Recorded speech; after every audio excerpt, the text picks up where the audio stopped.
کتاب اللہ قرآن پاک، اور اس کے بارے میں بتا دیا کرنا کیا ہے. کیا بتایا؟ ایک تو بتایا کہ لوگوں اس میں ہدایت ہے اور نور ہے، دوسرا بتایا اس کو مضبوطی سے پکڑ لو. فرمایا دوسری چیز جو تم میں چھوڑ کے جا رہا ہوں وہ کیا ہے؟ اہل بیتی، میرے گھر والے.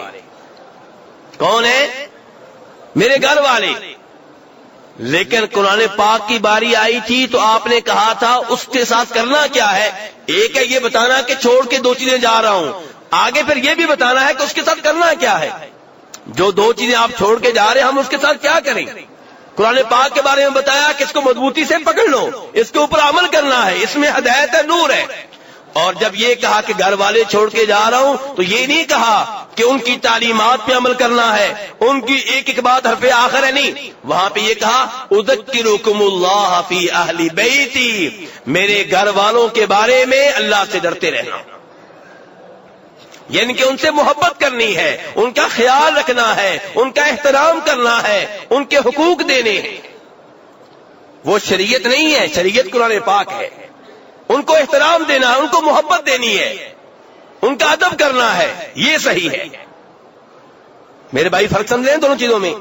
آپ نے بتایا دو چیزیں چھوڑ کے جا رہا ہوں، پہلی چیز کے بارے میں بتایا کہ اس کے اوپر عمل کرنا ہے، مضبوطی سے تھامنے رکھنا ہے. دوسری چیز کے بارے میں بتایا کہ آل بیت ہے میرے، اذکرکم اللہ فی اہل بیتی، ان کے بارے میں میں تمہیں کہتا ہوں اللہ کو یاد رکھنا، میرے گھر والوں کے معاملے میں اللہ کو بھول نہ جانا. تو یہ میرے بھائیو نبی علیہ السلام کی حدیث ہے، اس میں آپ کہنا چاہ رہے ہیں کہ میرے گھر والوں کا خیال رکھا جائے. جب آپ کے گھر والوں کا خیال رکھنا اتنا ضروری ہے تو پھر ہمیں معلوم کرنا ہوگا کہ آپ کے گھر والے ہیں کون، تاکہ ہم ان سے محبت کریں، تاکہ ہم ان کا احترام کریں. تو میں نے کل بھی بتایا تھا اور آج ذرا تفصیل کے ساتھ دلائل کے ساتھ بتاؤں گا. آپ کے گھر والے کون ہیں؟ پہلے نمبر پہ آپ کی بیویاں.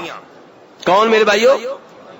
دوسرے نمبر پہ آپ کی اولاد، اور تیسرے نمبر پہ جناب عبد المطلب کی اولاد میں سے وہ سارے لوگ جو مسلمان ہیں. عبد المطلب کی اولاد میں سے وہ سارے لوگ جو کون ہیں؟ مسلمان. اسلام شرط ہے ورنہ اس نسبت کا کوئی فائدہ نہیں ہوگا. تو اس لحاظ سے آپ کے جو چچاؤں کی اولاد ہے وہ بھی آل بیت میں سے جو مسلمان ہیں. تو کون کون سے؟ آل علی، جناب علی کی اولاد رضی اللہ تعالی عنہ. آل عباس، آپ کے چچا جناب عباس کی اولاد.